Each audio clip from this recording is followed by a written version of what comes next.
नमस्कार, मैं दुर्गेश कुमार आपका स्वागत करता हूँ इस वीडियो में। वैसे कहना नहीं चाहिए, मोदी जी जिस तरीके से झूठ बोलते हैं सभी के बस की बात नहीं है। असल मुद्दों से जनता को भटका करके बीच से सातिर झूठ बोलना मोदी जी के सिवा और किसी को ये महारत हासिल नहीं है।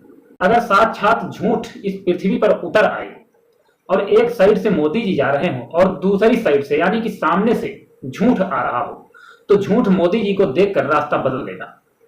क्यों बदल लेगा? क्योंकि वो हाथ जोड़कर खड़ा हो जाएगा और कहने लगेगा, श्रीमान आप तो हमारे सीनियर हैं, आपसे बड़ा शायद झूठा इस दुनिया में कोई और पैदा ही नहीं हुआ, आपके सामने हम भी छोटे हैं। शायद झूठ भी मोदी जी के सामने हार मान जाएगा। मोदी जी ने जिस तरीके से राजस्थान में भाषण दिए, उन बातों को सुनने के बाद बहुत सारे सवाल उठने लगे। जनता के अंदर आक्रोश उत्पन्न हो गया। जनता सवाल पूछ रही है चुनाव आयोग से कि क्या इन बातों को सुनने के बाद चुनाव आयोग कोई कार्रवाई करेगा। जिस तरीके से मोदी जी ने राजस्थान में अपना पक्ष रखा और जिस तरीके की बातें कही, उन बातों को कहने के पहले मोदी जी को शर्म आनी चाहिए थी, लेकिन मोदी जी को शर्म कहां है।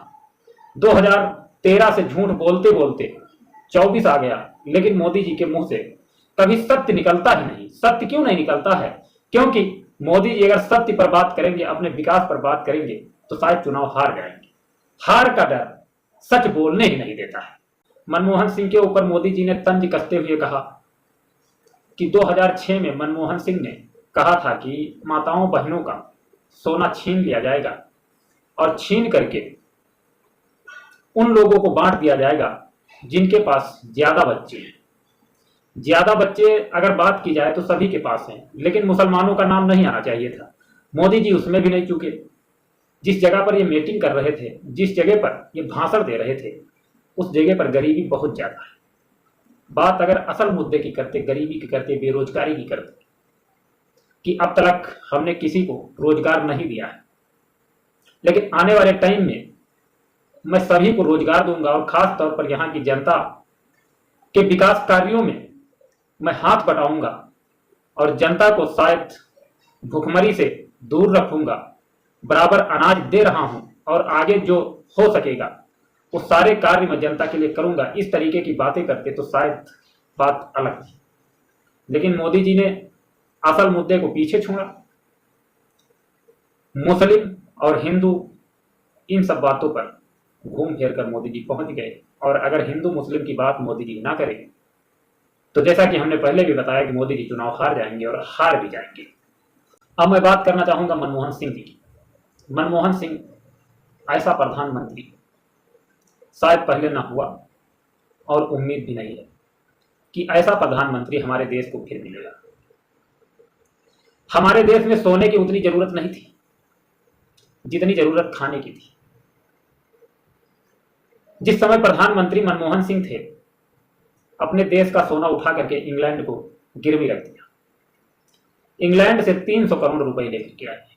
हमारे देश में इतना विकास हुआ, इतना विकास कि सन 2014 में जिस समय प्रधानमंत्री पद से, अपनी सत्ता से हटने जा रहे थे मनमोहन सिंह, उस टाइम उन्होंने नरेंद्र मोदी जी से कहा कि आज हम आपको इस सत्ता सौंप रहे हैं, लेकिन इतना ध्यान रखना कि पीपीपी के मामले में हमारा देश बहुत पीछे था।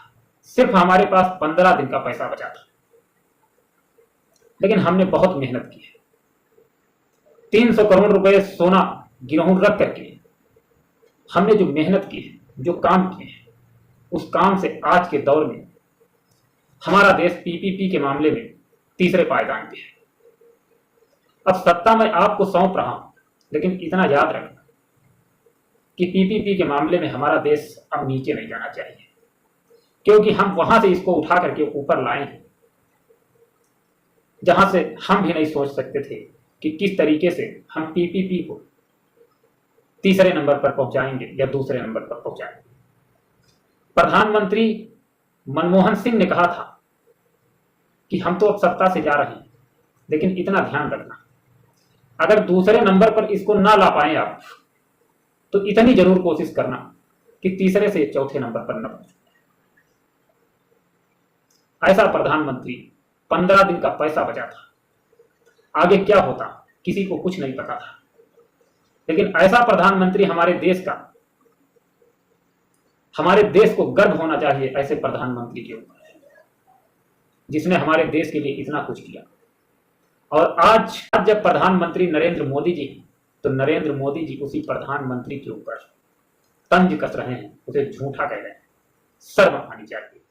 अगर आप उसके तरीके के नहीं बन सकते तो मत बनो, लेकिन इतना जरूर करो कि आप उनकी तरह बने या ना बने, उससे अच्छा बने या ना बने, लेकिन जो स्थिति हमारे देश की है उस स्थिति को बरकरार रखे रहिए, बस यही काफी है। हमें आपके प्रधानमंत्री बनने से चिढ़ नहीं है, कोई हमारी आपकी पुश्तैनी दुश्मनी नहीं है। लेकिन हाँ, मैं इसलिए कह रहा हूं कि हमारे देश में शिक्षा और रोजगार की आवश्यकता है। जनता दर दर भटक रही है। जिस दिन से आप प्रधानमंत्री हुए हैं, आपने वादा किया था कि 2 करोड़ रोजगार प्रत्येक वर्ष, लेकिन आज का आंकड़ा कह रहा है कि 45 लाख रोजगार ही हमारे देश को मिल पाए। बेरोजगारी इतनी ज्यादा हो गई है। जीडीपी के मामले में अगर बात की जाए तो 3-4 वर्ष पहले -23 हो गई थी। शायद अब कुछ जीडीपी बढ़ी है, लेकिन कहते हैं कि जिस देश की जीडीपी घट जाएगी उस देश में बेरोजगारी और भुखमरी अवश्य जन्म लेगी। और शायद बेरोजगारी तो है ही, भुखमरी अभी नहीं है। लेकिन मोदी जी जिस तरीके से झूठ बोल रहे हैं, झूठ बोल करके सत्ता हथियाना चाह रहे हैं। हमने बराबर बात की है कि हम लोगों को 5 किलो राशन नहीं चाहिए। हमारा जो असल मुद्दा है, जो हमें असल चीजें चाहिए जिससे हमारा कल्याण हो सकता है, हमारा जीवन सुधर सकता है, हमारे बच्चों का जीवन सुधर सकता है, आने वाली पीढ़ी सुधर सकती है, हमें वो चीज दीजिए। शिक्षा दीजिए, रोजगार दीजिए और स्वास्थ्य संबंधित सेवाएं दीजिए, जिससे हम अपने आप को बचा सकें, अपने परिवार को बचा सकें और अपने परिवार का पालन पोषण कर सकें, खिला पिला सकें। 5 किलो राशन आप देंगे तो उससे क्या होगा? केवल पेट भरना ही नहीं, शिक्षा जरूरी। लेकिन शिक्षा कोई भी सरकार देना नहीं चाहती। क्यों नहीं देना चाहती है? शिक्षा इसलिए नहीं देना चाहती है कि जब देश में सारे लोग पढ़े लिखे होंगे, शिक्षित होंगे, शिक्षा हमेशा सवाल उठाती है। शिक्षित लोग सवाल उठाएंगे और शायद 5 साल से ज्यादा किसी भी सरकार को टिकने नहीं देंगे। इसीलिए शायद हम लोगों को शिक्षा नहीं मिल रही। हमारे देश में शिक्षा व्यवस्था बहुत डाउन है।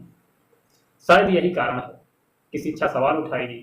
अनपढ़ रखना ठीक है, जनता अनपढ़ रहेगी तो राज्य करने में थोड़ा आसानी होगी। उधर गया में मीटिंग के दौरान मोदी जी ने जो बयानबाजी की, जो भाषण दी, उन्होंने कहा कि आरजेडी अगर सत्ता में आई तो शायद आप लोगों का मोबाइल भी चार्ज होना मुश्किल हो जाएगा, क्योंकि लालटेन से मोबाइल नहीं चार्ज होते हैं। ये टेक्नोलॉजी का जमाना है। मोदी जी ने इस तरीके के बयान दिए, इस तरीके की बातें की, इस तरीके के भाषण दिए। उधर पलटवार में रांची में मीटिंग के दौरान तेजस्वी यादव ने जो भाषण दी, उन्होंने मोदी जी के ऊपर तंज कसते हुए कहा। हालांकि पलटवार जारी, इलेक्शन का दौर चल रहा, पलटवार बराबर जारी। तेजस्वी यादव ने कहा कि अगर मोबाइल लालटेन से चार्ज नहीं हो सकता है तो क्या कमल से चार्ज हो सकता है? कमल तो कीचड़ में खिलता है, मोबाइल बर्बाद हो जाएगा। उन्होंने कहा कि मोदी जी झूठ की कंपनी ही नहीं चलाते हैं, बल्कि झूठ के बहुत बड़े डिस्ट्रीब्यूटर हैं। बराबर क्या मोदी जी झूठ बोल रहे हैं? और बराबर क्या विपक्षी नेता झूठ बोल रहे हैं? बात सोचने की है। और शायद मोदी जी जिस तरीके से झूठ बोलते हैं, इस तरीके का सातिर झूठ कोई भी व्यक्ति नहीं बोल सकता। तो इस वीडियो से लेना चाहेंगे इजाजत। मिलेंगे नेक्स्ट वीडियो में। तब तक अपना ख्याल रखना, अपने परिवार का ख्याल रखना, अपने बीवी बच्चों का ख्याल रखना। और हमेशा सरकार से अगर कुछ मांगना तो 5 किलो राशन छोड़कर शिक्षा, रोजगार और स्वास्थ्य संबंधित सेवाओं के विषय में बात करना। इतनी चीजें आपको मिल जाएंगी तो आपका जीवन हमेशा सकुशल चलता रहेगा। 5 किलो राशन के चक्कर में पड़ोगे तो बर्बादी के सिवा और कुछ नहीं है।